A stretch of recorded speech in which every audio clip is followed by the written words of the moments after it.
Hi guys, I'd like to take this opportunity to introduce myself. My name is Wayne Schaller, and I live in upstate New York. And currently, as of last March, the company I was working for decided to downsize, and the building I was working in got closed, so currently I am unemployed. But on the bright side, this gave me an opportunity to be able to get out more this last summer and metal detect and to be able to take part in this great hobby that we have. I'm also known on my YouTube channel as the Bottle Freak. Now, back in the 70s when the CB radios were hot and everybody was into them, my best friend and now brother-in-law, John Reese, got the idea to give me this, at that time was called a handle on the CB radio, as the Bottle Freak. Only because that I was actually a bottle digger at that time and was going out every week, or on the weekends, every opportunity I got to try to dig up bottles and look for the old dumps in the woods. And he saw fit to call me this, and it's stuck over the years, and quite a few people still know me by the Bottle Freak. But I do use it on my YouTube channels, and I have posted a few videos of my finds from this year. I also have posted I just got done doing a small article for Temerity magazine, which will be coming out in February, showing my clad count for this season, which I did get quite a few bit more clad coins this year than I normally do, only because I was able to get out more. And with this clad count, I am now able to buy a good pinpointer to replace the one that I currently use, and I'm investing in a Garrett AT Pro.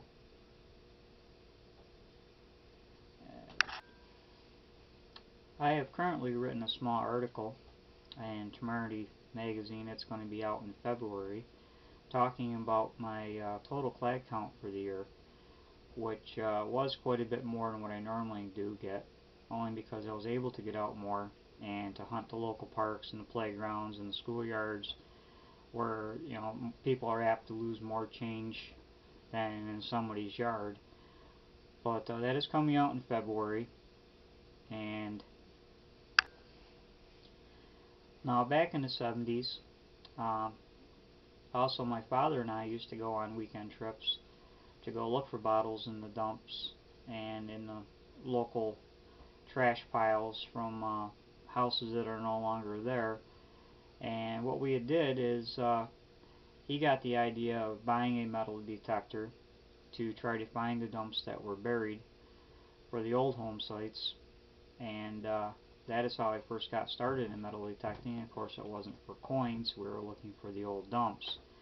Now, I still have that metal detector, which is right here next to me, which I'd like to show it to you. It's a white coin master made by whites, and I guess being that it is from the 70s, that it in itself is kind of an artifact.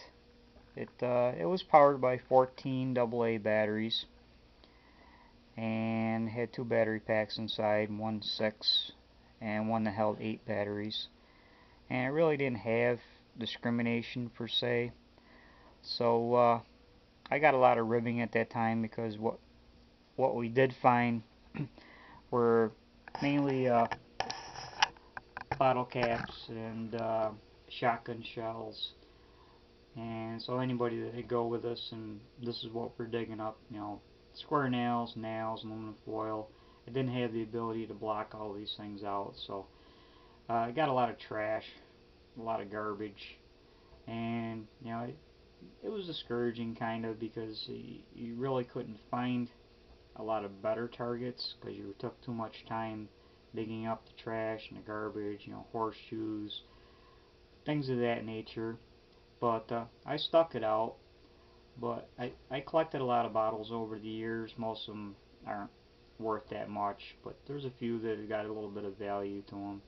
But I was told by my wife that I had to stop bringing them home because we just didn't have room to store them anymore. So I turned back to metal detecting using this detector, and once again, it still picked up a lot of nails and bottle caps and aluminum foil, everything that was metal. It did what it was supposed to do, but it didn't have the discrimination feature. So now I've upgraded myself to a Fisher F4, which I am very happy with. It definitely has a lot of features on it, discrimination features and stuff that this one didn't have. And now I'm digging less trash, less garbage, and I'm able to pick up more coinage, more older artifacts, more deeper targets than what the original whites did. Now what I do with my clad is I usually reinvest my clad finds into gas to get me here and there, or better equipment.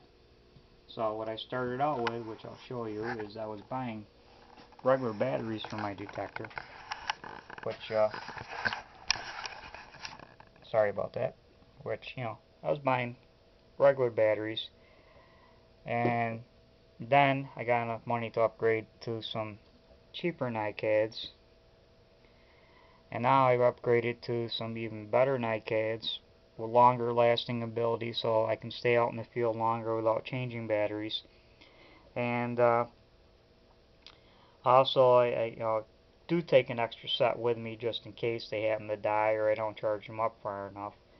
But on that article for Temerity, I did take some photos of my clad finds, which just in quarters I got $72 using the Fisher F4, and then I got $48 in dimes, and I got $6 in nickels, and I wasn't really sure until the other day how many pennies that I had gotten, but in this bag there's $19.11 in pennies. So that's awesome. I mean, compared to the year before, I pretty much tripled my clad count coins. And this is my old pinpointer, which is not the, I've seen people use these, but it had the same problems as what everybody else normally has, is that the button goes bad. Now it's lost most of the depth. So what I'm going to do with my clad finds is I'm turning it in for a Garrett Pro pinpointer. So once again, I'm reinvesting my finds, and I'm going to be upgrading to a better pinpointer. So that's what I usually do with my clad newer coins. But as far as what my best find may be, let me show you that. I have it right here. This I found 2 years ago. This is a 14 karat gold ring, and this is probably the ultimate find for any metal detectorist, is to find gold, whether it's a gold ring or gold coins. That really doesn't matter. But as far as value, I know gold is up there still and rises every day. I really honestly don't know what this is worth. I've never taken it anywhere to have it valued. Well, I don't even know if these diamond chips are real or just glass stones or what cubic zirconia is or what they may be. But that's all part of metal detecting. You just don't know. So whether than me going and finding out that it's worth $100, I mean, I much rather think to myself it might be worth $400, $500, maybe even $1,000. So it keeps the suspense in there by actually not knowing. But it's just like going out in the field not knowing what you're going to find is part of the whole thing. You go out and you got a target that says it's a dime or a quarter. You dig it, and it ends up to be something other than a dime or a quarter. It ends up to be a silver ring. Maybe it's a piece of jewelry. It could be anything. But that's the best part about metal detecting, is you go out and you just don't know what it's going to be, and that keeps you actually going back. Persistence is the most thing that you can have if you're a metal detectorist, if you go out the first time you go by a metal detector, you go out in the field or a playground area, park, or whatever it may be, and you dig a few targets. I mean, you dig a bottle cap, you dig a piece of aluminum foil, pull tab, something other than a coin. You know, you're not gonna go. You may get lucky and go right out, and you may find a silver coin first time, or a ring, a piece of jewelry. But most people, you go out, and it takes a little bit of persistence, a little bit of patience. And if you have this quality, that's the best thing you can have. You'll be able to go out and eventually find some older coins, some jewelry finds. You just gotta keep going back and keep going back, and not just go out one time or two times and not find anything and throw it in the closet and be done with it. Um, this year alone, I surpassed most of my finds all throughout the years as far as older finds, different kind of finds, which I'll show here in a second. I mean, I was out there, and I did get $3.50 this year. I mean, I got a 1954 Franklin, which is in real good shape. I got a 1904 Barber Half, which isn't in bad shape either. I got a 1903 Barber Half, which is in good shape too. But, I mean, I did get some silver coins. I also got a 1912 Barber Dime on one of my hunts. Silver quarters. I got, Roosevelt dimes, Mercury dimes. I mean, but it's a variety. Every time you go out, you find something different. I did get one silver ring marked 925. I got a stainless steel ring, which has dragons going all the way around the center. I got an older copper ring that has no value at all, except for maybe the copper. It's a little child's plastic ring in a schoolyard. But I've got other things. I mean, I've gotten a Girl Scout whistle, U.S. military buttons, medical insignia, some kind of a military button off a uniform or a jacket. Uh, Not sure. I think this is a Cub Scout. I don't know if this is a Boy Scout slide or a Girl Scout slide. I did find, which is an interesting find. I was told this is it was a premium from Little Orphan Annie. This is actually a dog's whistle that you could actually get enough coupons or premiums or whatever it was. I don't know if it was some oatmeal or cereal, and you could send away from this. Now, I found this in somebody's yard. It's still in fairly decent shape. But the things you can find are endless. I mean, I got a key, an older Oldsmobile key. I did get a 1927 dog tag. I got a good luck charm that says Bob loves Judy, true love, which I hope they still love each other. And some hair pieces. I'm not sure how old these are. Some kind of a heart button. This is some kind of a cherub brooch or pin. The pin part is missing, but that was in a yard. I was at a public beach in a state park, and the park attendant there told me that the year before they had a group hunt. I'm not a member of a metal detecting club, but I did find these little vials which have a penny on the inside. On the inside there's a little paper piece of money that says you have won prize number whatever, so they missed a few of their targets, but I was able to pick them up with the F4, and that's the whole thing about metal detecting, is that you go out, and every time you go out it's a different experience. Every place you go, it may look like a newer park, but it could be built on top of an older park. It could be built where there was an older house. Could have been a school there at one time. You just don't know. And that's the best thing about metal detecting, is the unknown. Every target you dig a quarter, whether it's a new quarter, old quarter, it's still a find. It adds up. You can put it in for gas eventually. You can buy new equipment with it. You can do so many different things, and if you're lucky enough, maybe somebody lost something. You have the ability with your metal detector to go out and find these things. You can return them to these people. Now, I don't really think I have anything that's really, really valuable where I'm going to get a lot of money for something. But to me, just having the ability to go out and find these things, they're priceless to me. It's part of history. Somebody lost it. I was able to recover it and refine it, preserve history. I'm in an area where there's a Revolutionary War fort. We have history in my area, and this year at one of the parks, which I will show you, I recovered a musket ball, which I am told is from the Revolutionary War era. Also down the street at a house, I recovered a clay marble.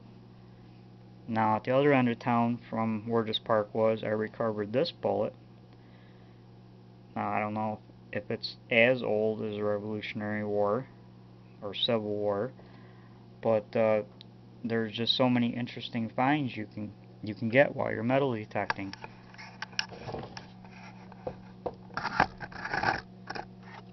Now, then again, like I said, I don't think I have anything here that's worth a lot of money. It'd be even worth for me to sell. But to me, they're priceless. I really don't sell anything that I've obtained that it's older, like the older silver coins. I'm going to hold on to this gold ring. I'm going to hold on to the silver rings. I'm just not going to sell them, trade them in, or melt them down for the gold value or silver value. I'm going to hold on to these things. The clad coins, which are just face value coins, those I'm going to turn in for cash, turn them into my bank, and then I'm going to order my Garrett Pro pinpointer. I'm going to upgrade, and hopefully next year I'll be able to get out and do a lot more hunting than I did this year. I don't know yet. I'm in New York State. Winter is here. The ground is starting to freeze. We have snow now on the ground. I don't hunt as a group. I usually hunt by myself, or somebody goes with me that doesn't have a metal detector, just to see what I can find. And usually they get bored. They don't find it enjoyable. I find it very enjoyable. I don't have a problem. I can go out every day. I can go out and stay out all day long, because I love finding things. I love being able to dig it up.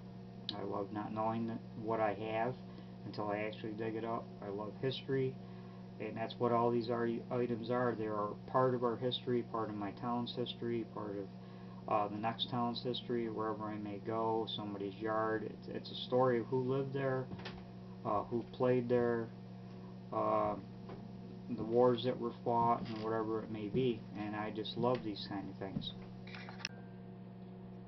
Now, I've never actually gotten into an altercation or a fight with anybody, while I was metal detecting, but there was an incident last summer where I had gotten permission from the president of the local fire department that holds festivals in the summertime, and while I was there, I was with my future son-in-law. He went along with me just to see what I could find, and while I was digging up a target, I did have an individual who was a member of the fire company in his truck drive across the field right up to where I was, within a couple feet of where I was actually, and he didn't get out of his truck, but he was a pretty big, burly looking guy, and he rolled down his window and asked me what I was doing there, and I told him I was metal detecting, and I proceeded to tell him I had permission in the name of this captain and president of the fire company and a few of the members that I knew, and he just gave me kind of a scowling look, and he rolled up his window, and I could see the reflection of his cell phone in the glass. He was actually calling, I don't know if he was calling his captain or president of the fire company to actually verify whether I had permission to be there or not. And I had told him, I had permission to be there, which I did. And I also had the phone numbers written down in the book that were in my truck of these people. But he never even got out of his truck or even rolled his window down once he got a hold of whoever he was calling. He just kind of slowly backed up back across the grounds, and he left. I mean, he never bothered me again after that, but I just think it's funny. I mean, you have permission to be here. I know he didn't know I did, but even with permission, sometimes you got to be a little cautious, especially around fire departments and things like that, where they have multiple members or multiple owners, maybe of a housing complex or a house. Maybe there's two owners. Or I did have another problem where I went to a house that the owner actually lived with or worked with me, not lived with me, and he gave me permission to be there. And he didn't live there himself, but he had 3 apartments in the building. And while I was detecting around the yard, I actually had one of the people come downstairs and threaten to call the cops on me. And even after I told him that I had permission to be there, she said, "I don't care if you do or don't, that I rake the lawn and I take care of the grass, and I don't want you digging holes here, and you need to leave." Which, even though you got permission even from the owner, sometimes the tenants just don't agree with that or whatever. And rather than cause a problem or a scene there, I did leave, and I told her I was sorry if I caused any problems. You don't want to leave on a bad note. And I talked to him about it later on, and he told me he would talk to her. And I told him, no, don't worry about it. I mean, it's not like it's only one house. I did have permission to be there, but I'm not gonna really worry about it that much. I really don't have any foes as far as metal detecting. I do have a city park across the street from my house where this last summer I did see somebody else over there with a metal detector looking around the tot lots. But there are so many targets out there. There's so much stuff that you can recover. I don't believe that you really have a foe. Um, Everybody out there that does metal detect usually is a fairly decent individual where you're not going to have a problem where you show up because they were there first. They're going to tell you that's their place to be and you need to leave. So I don't believe I really have a foe. I believe everybody can be friends and get along. And I was at a beach this year. It was a fairly big beach. I could see somebody all the way at the other end having a metal detector, and from where I was, and he might have already been over the area that I was at, but that didn't matter. I mean, you just can't cover every square inch. I mean, they miss things, you miss things, somebody can come up right behind you and go 2 inches more to the right and come up with a good target that you missed because you didn't sweep right or whatever it may be. You didn't swing your coil. Uh, there are no real foes in metal detecting. I mean, everybody can be friends, everybody can get along. I mean, there's just too much stuff out there that's been lost over the years for you to nitpick and complain because somebody else was at the park before you or at the beach before you. Um, I really try to, or I didn't in the past, but now I'm tending to lean toward trying to get permission for private properties more than local city parks, schoolyards, and things like that. At least in my town, because I think they've been, pretty well nitpicked over the years. So unless you're really going out for a high clad count uh, and trying to find a lot of clad coins, like I have over the summer, um, the possibility of finding an older coin, except for the few that I did happen to come up with. Targets are far and few in between. So at least with the private property, um, you have permission to be there. Make sure you always ask permission, though. They'll just get out of your car and just turn on your metal detecting and start digging holes in front of somebody's house or in front of a house that's for sale because you know it's vacant and nobody's there. Maybe you know the people don't live in the area. Uh, that's just not good metal detecting. You always want to ask permission. Uh, I just don't think you know, when you go to a local park, everybody's been there. I mean, it may not be true everywhere. Maybe some towns really don't have a lot of people that own metal detectors, but I believe over the years in my town anyway, where I live, most of the parks have been pretty well gone over. And so unless you get a private home where the possibility somebody else has already searched it is minimal, you have opportunity to possibly recover some really good targets, older targets, deeper targets, things that nobody else has gone there before, so you're able to find. Uh, so I've already been um, looking on Google Earth as far as overhead maps of my town, looking for the older sections, and unfortunately there aren't very many older areas left except for private homes in my area because urban renewal. A lot of it's been torn down. A lot of the buildings burnt down. They've been vacant, fires or whatever it may be. And so, unless you're going to a private residence, and also some of the areas that are left in my town have been classified as historical, so they really don't want you there digging up historical items because it's been classified as historical. So unless you can get a private residence or a private piece of land where maybe there's not even a house, but maybe at one time there used to be a house, um, you have to really, really go slow in these parks and try to pick up things that people have missed. I mean, there still are targets, don't get me wrong, but you'll have more targets in a private area. Um, let's see.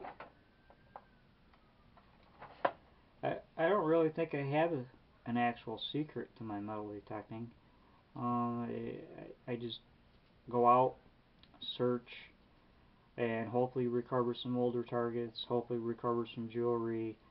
It's really hit and miss. I mean, uh, I do research, I do look at old maps, I do look at Google Earth, I do things, and I do try to obtain permission for private property, which now that it's winter in New York, that's what I'm doing right now. Is I'm emailing people that own these private properties or maybe own a school that used to be a school, now it's vacant, like the city or something like that. Or I did have a drive-in theater in my area that just got bought up by uh, a car selling facility, and unfortunately they wouldn't allow me to detect for insurance purposes, but that's fine, you know. But you gotta ask permission. If you don't ask, you don't know. Don't just jump out and start digging holes again. I mean, I do have people. I had a couple of churches this year that in my area that allowed me to look over their ball diamonds or their fields next to the church where they have held summer picnics over the years, or they actually had receptions there, or whatever the case may be. I mean, you do get permission. It's not like people aren't going to allow you to be there. Uh, I also do look on historicmapworks.com. Uh, they have a lot of historical maps, a lot of old maps for the area. You can go to your local library has a section with old atlases and old maps of your area that you can research. I do have a lot of state land in my area that used to be homesteads that now the houses are gone. They're just cellar hole foundations, but some of them you would never even know existed if you don't research on the old maps to try to find the areas that they're in. So if there is any actual secret to my success, uh, that that would be it. Just research, talking to people. Uh, People will tell you where they used to hold fairgrounds, possibly, or okay, there used to be a swimming hole over here that's no longer being used, or when I was a kid, we used to play ball in this field, and you look up on the maps, try to find the old houses, try to find where they were, go out, when you're able to. Like now, I gotta wait till spring to actually get out. Try to find the old foundation stones or where you think the foundation used to be, and hopefully come up with some older coins. Uh, if there is any actual reasoning for my success, that would be it. As far as what my fantasy find would be, it would be a cache of coins, preferably at least one gold coin.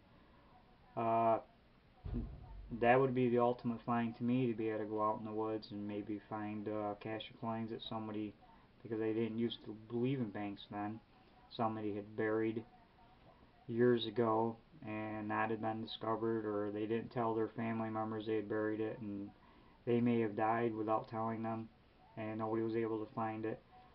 Uh, everybody, I believe that's a metal detectorist. That's their ultimate. To find a gold find, whether it's a coin, piece of jewelry, cache of coins, uh, something of that nature. That's every metal detectorist dreams.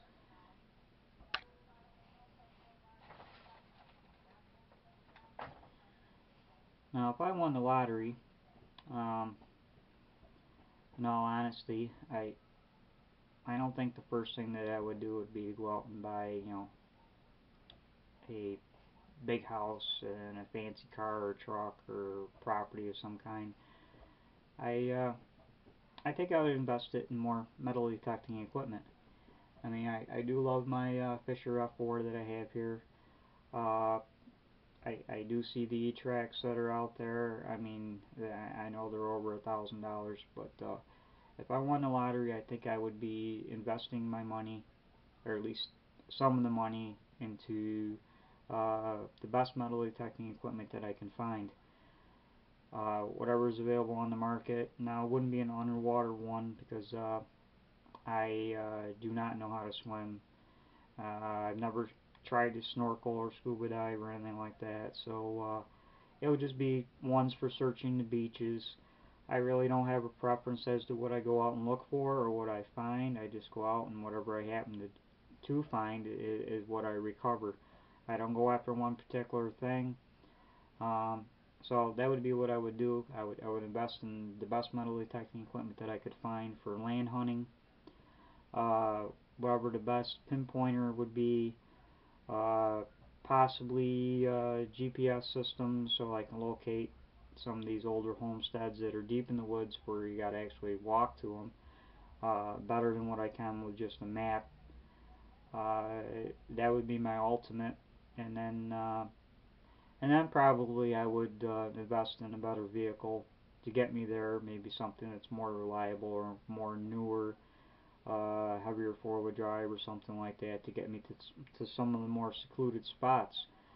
But that's basically what I would do, and possibly after that, not necessarily in that order, I would, if I knew there was a piece of property that was coming up for sale, they had a lot of older homestead foundations on it or something like that, or old dump sites, I would probably buy it. I would probably buy it. I mean, and I don't think I would buy it just for me. I think I would, if I did create a club or join a club, I would allow them access to this property. I mean, I'm not saying I'm a greedy person, but everybody should have an opportunity uh, to be able to use their metal detector and to recover these older things. And I actually was on the beach at one of my local parks, a different local park this summer, and I had a gentleman approach me, and he had told me how he just had a heart attack last fall, and his doctor recommended a hobby for him to keep him active, and he asked if I like metal detecting, and I told him I love it. I wouldn't do anything else but it, but to metal detect, and I he looked at me and asked me what a good one was, what a bad one was, what he should look for, and all that. And so I actually gave him my name and number and told him to give me a call when he was ready to look, and I would help him out. And I gave him Clico Sales as the website to go on and look and research and look for something that he wants. I said, yeah, I don't know what price range you're looking for, but they have them for all price ranges. And I, uh, I let him use my metal detector to try it for about, and he was there for about half an hour, 45 minutes, and he got a couple pennies, you know, nothing old, a couple pennies and a nickel and I think a quarter, and he was ecstatic. I mean, he was smiling, and so I know eventually when he's ready to buy, he will be buying a metal detector, and I'm sure he's going to enjoy this hobby. I mean, just by looking at his face, I could tell, you know, what few things he was able to find uh, in that short period of time that he was there because he had to leave. He was overjoyed. So he hasn't called me back yet, but I'm expecting to get his calls shortly because he was talking about waiting for his income tax returns to actually get something. And hopefully him and I, possibly this summer, will be able to get out and we can do some detecting together. But that that's but that's what I would do if I ever won the lottery. Is I would buy up property and the other things that I had mentioned, and allow access to other metal detectors on it. And if nothing else, and you know, maybe start a smaller teen or youth type metal detecting club, and allow them to come out and maybe go out and actually put some targets for them to be able to find in the ground. And I know they have summer camps and stuff like that, but possibly we can start up. It's a shot in the dark, like a metal detecting camp, I guess you would call it, where you'd bring in some kids and give them a metal detector and send them out, and or maybe even if it's not a coin target or whatever, do what these people did, put a little vial in the ground or something with a number in it, and that's the prize that they won or something, whether it be a coin or it be a free movie or something like that, something that they would enjoy, you know, something that a child would enjoy. That would be the ultimate for me. Well, I believe I have many talents actually, not just one hidden talent. Um, People are calling me to come help them do some wiring, or when they need their computers fixed or laptops fixed. I can do plumbing, PVC or copper, or I can solder copper pipes. I do basic automobile repair. I mean, I got quite a few talents that I can actually do. I don't think any of them are hidden. Uh, I'm a good people person, if that's a talent. I get along with others usually. I usually don't have any problem with coworkers or friends or people in their neighborhood. I, uh, I pride myself on that. Pride myself on being a patient individual. I guess that could be a talent. I'm not sure, but I do have a story to tell. Um, I remember when my father and I were out one time on a weekend. We were out with the metal detector looking up some old roadways on a map, and the roadway came to a section where it split, and I went to the right and to the left, and then went around, and they both came back together again further on down. So he told me he was going to go one way and I was going to go the other. We're looking for a couple foundations, and we're going to meet up further up the road. And I got to the point where we were supposed to meet up, and he didn't show up. And I waited about 15-20 minutes or so, and it was about the same distance either way, and he never showed up. And I ended up walking back around the direction he was supposed to come, and I didn't see him. And when I got back to the truck, he was in the truck. And I said, what happened? He says, well, I came back to the truck. I said, well, I see that. I said, what's going on? He says, well, didn't you see that bear in the woods? And I was sitting there and I go, bear? What bear? He says, oh, it was a bear. You didn't see it? And I'm sitting there thinking to myself, isn't that nice? I said, there's a bear in the woods going my direction, and you left me out there. Well, I mean, at the time it wasn't funny, but now you think about it, it's kind of funny. But that's my funny story. As far as what I do for fun, um, I believe metal detecting is fun, and I mean, I don't think it's boring. I think it's very educational, and I enjoy it very much and very highly. And when I'm not metal detecting, I do fish. I also hunt. I visit with my family members, play cards, barbecue, you know, the normal stuff that everybody else does. Um, I also like to read,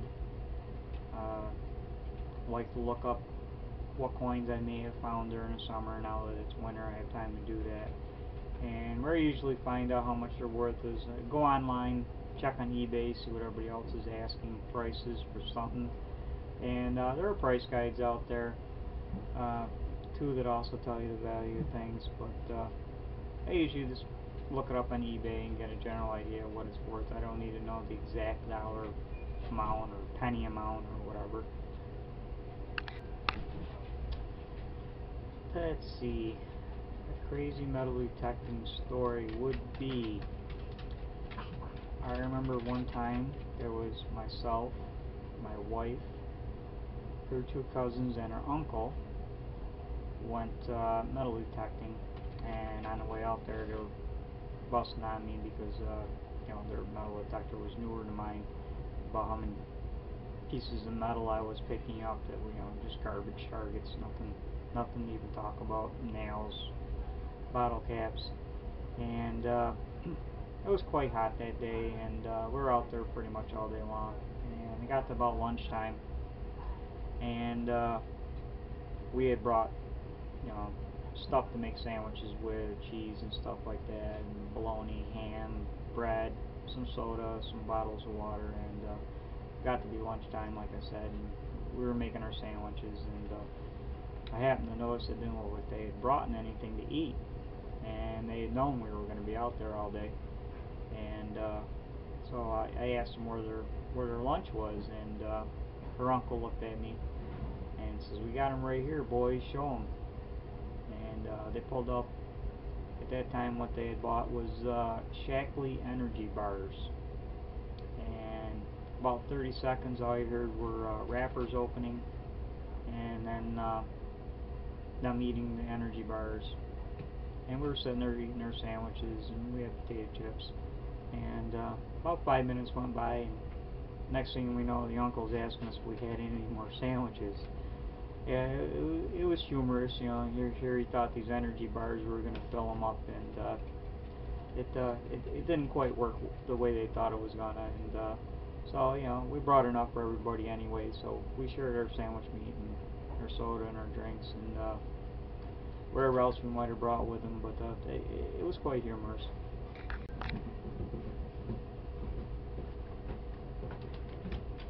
I don't think I really have an insane story,